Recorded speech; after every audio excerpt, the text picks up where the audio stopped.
साथियों नमस्कार, आपका बहुत बहुत स्वागत हमारे YouTube चैनल केमिस्ट्री विद अनुज राठौर में। आज का टॉपिक है अफवाह नियम, जो कि बहुत ही इम्पोर्टेंट है। अर्थात अफवाह एक जर्मन भाषा का शब्द है जिसका शाब्दिक अर्थ है रचना करना अथवा निर्माण करना, जिससे हम कहते हैं किसी चीज़ को बनाना। अतः इस नियम के अनुसार इलेक्ट्रॉनों को ऑर्बिटलों में ऊर्जा के बढ़ते हुए क्रम से रखते हैं। जी हाँ, फिर दोबारा सुनो, इलेक्ट्रॉनों को ऑर्बिटलों में ऊर्जा के बढ़ते हुए क्रम से रखना अफवाह नियम कहलाता है। अब आप देखेंगे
अब इलेक्ट्रॉनों को ऑर्बिटलों के ऊर्जा के बढ़ते क्रम रखते हैं। तो आप देखेंगे सबसे पहले इलेक्ट्रॉन किस में आया, 1s में। तो 1s के बाद 2s, और 2s के बाद इलेक्ट्रॉन कहाँ गया, 2p,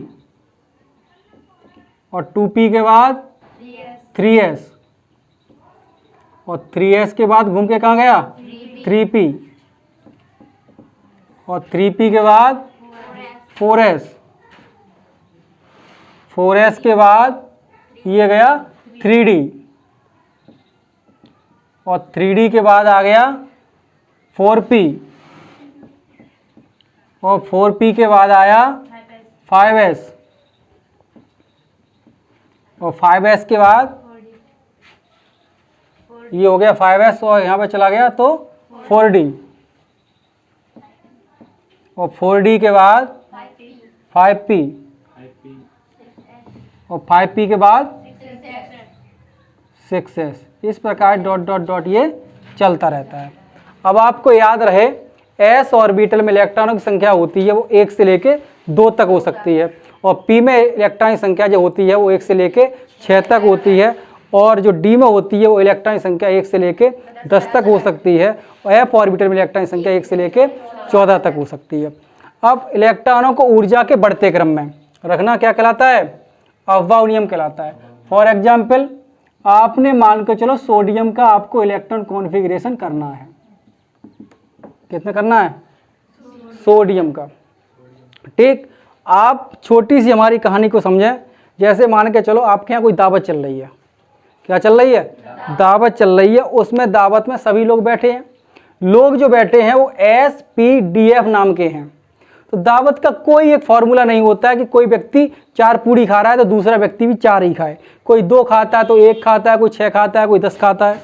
ठीक है, तो आप पूड़ी लेके चले तो आपने एक इसका नियम भी है, आप जब तक एक ऑर्बिटल पूर्ण रूप से रिक्त जो है भर ना जाए तब तक अगले और ऑर्बिटल में आप इलेक्ट्रॉन प्रवेश करना प्रारंभ नहीं करते। तो आप पहले व्यक्ति के पास चले, आपने 1s, तो s ऑर्बिटल ये बताओ कितनी पूड़ियों को या लड्डुओं को लेगा? 2 को। तो 1s2, तो आपके पास लड्डू जो लेके चले तो कितने थे? 11 लड्डू थे, जिसमें बेटा 2 खत्म हो गए। अब आपके पास 9 बचे होंगे। 2s2।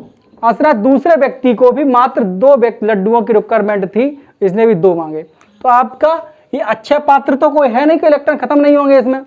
तो आपके पास 4 इलेक्ट्रॉन खत्म हो चुके, भर चुके जो ऑर्बिटलों में। नेक्स्ट आया आपका 2p6।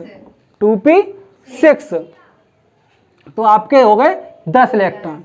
अब आपको याद रखना, जब एक कच्चा सेम सेल चलती है तो कॉमा बीच में मत लगाया करो, जिससे आपको काउंट करने में दिक्कत होगी। देखो यहाँ पे 1 हो गया तो कॉमा लगा दिया, यहाँ भी 2, यहाँ भी, और यहाँ पे 3s चालू होने वाला है, हमने कॉमा लगाया। इसका मतलब ये हुआ इन दोनों की समान मुख्य क्वांटम संख्या है, इलेक्ट्रॉन संख्या आसानी से हम जोड़ लेंगे। 3s1, ठीक। तो इसका इलेक्ट्रॉन विन्यास क्या हुआ? 1s2, 2s2, 2p6 और 3s1। तो इसमें इलेक्ट्रॉन कितने हैं? 2। और इसमें इलेक्ट्रॉन कितने हैं? 8। इसमें इलेक्ट्रॉन कितना है? 1। तो इसका इलेक्ट्रॉन विन्यास हुआ 2,8,1। जब 2,8,1 करोगे तो ये बोहर के नियम के अनुसार इलेक्ट्रॉन विन्यास हो जाता है, जिसे KLMN ... कक्षाओं द्वारा प्रदर्शित किया जाता है। K कक्षा में इलेक्ट्रॉन कितने हैं? 2। L में कितने? 8। इस प्रकार से चलता है MnOPQRS ... ठीक है। अब सपोज करो हमने क्लोरीन का इलेक्ट्रॉन विन्यास ले लिया, कितने का ले लिया? 17 का।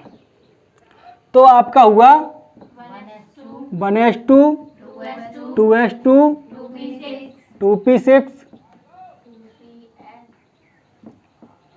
3s2, 3p। अब काउंट करो बेटा, 2 2 4 और 6 10 2 12, और थे कितने?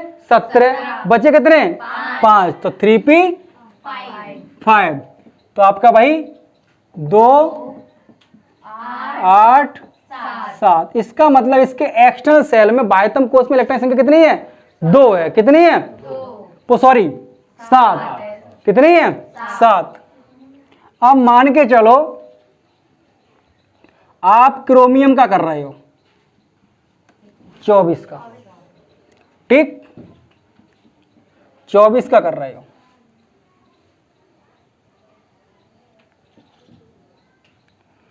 तो 1s2, 2s2, 2p6, 3s2, 3p6 और 3d5 और 4s1। 2 2 4 और 6 10, 2 12, 6 18, 5 23 और 1 24। ये क्या अपवाद एलिमेंट है? क्या है? अब एक्सक्रिप्शन है। अपवाद जो तत्व होते हैं उनके d ऑर्बिटल क्या करते हैं? या तो फुल इलेक्ट्रॉन लेते हैं, फुल फील्ड होते हैं, या फिर हाफ फील्ड होते हैं। या तो d ऑर्बिटल अपने बेटा 10 इलेक्ट्रॉन पूरे लेते हैं, या फिर 10 ना मिल पाए किसी कार्ड तो उन्हें 5 लेकर इलेक्ट्रॉन अपने आप को संतुष्ट कर लेते हैं। तो क्रोमियम ने यहाँ 5 इलेक्ट्रॉन लेके संतुष्ट हो गया। तो आपका यहाँ पे कितना हुआ? 2 और 8, इसे आप रहने दो। तो और यहाँ पे कितना हुआ? 2 और 6 8 5 13,1। ठीक। अगर एक उदाहरण और ले लो, अगर यहाँ पे जिंक है 30, तो आपका 1s2, 2s2, 2p6, 3s2, 3p6, 3d10, 4s2। 2 2 4 और 6 10, 2 12, 6 18, 10 28 और 2 30। इसमें क्या हुआ है? देखो यहाँ पे हाफ फील्ड था d ऑर्बिटल, यहाँ पे फुल फील्ड है, मतलब पूरे इलेक्ट्रॉन भरे हुए हैं। तो 2 8 और 2 और 6 8 और 10 18, और यहाँ पे आ गए आपके 2। इस प्रकार से आपका हवाऊ नियम को आप कर लेंगे। बहुत ही अच्छा है, बहुत ही इम्पोर्टेंट है, और हमें लगता है इनऑर्गेनिक केमिस्ट्री की रीढ़ की हड्डी भी है। अगर आप इसे नहीं सीख पाते हो तो आप बाकी तत्वों की ना इसकी सहायता से ना आप तत्वों की आवर्त सारणी में स्थिति की विवेचना कर पाएंगे, ना आप किसी तत्व की बैलेंसी कितनी ये पता कर पाएंगे, ना आप किसी कंपाउंड को गैसीय अवस्था में या हम कहें रिएक्शन अवस्था में मैकेनिज्म, यहाँ तक कि अभिक्रियाओं की आप मैकेनिज्म को भी बिना अफबाउ नियम की सहायता से आप नहीं कर पाओगे। ठीक है, हमें उम्मीद है आपको वीडियो बहुत अच्छी लगी होगी। जय हिंद, जय भारत।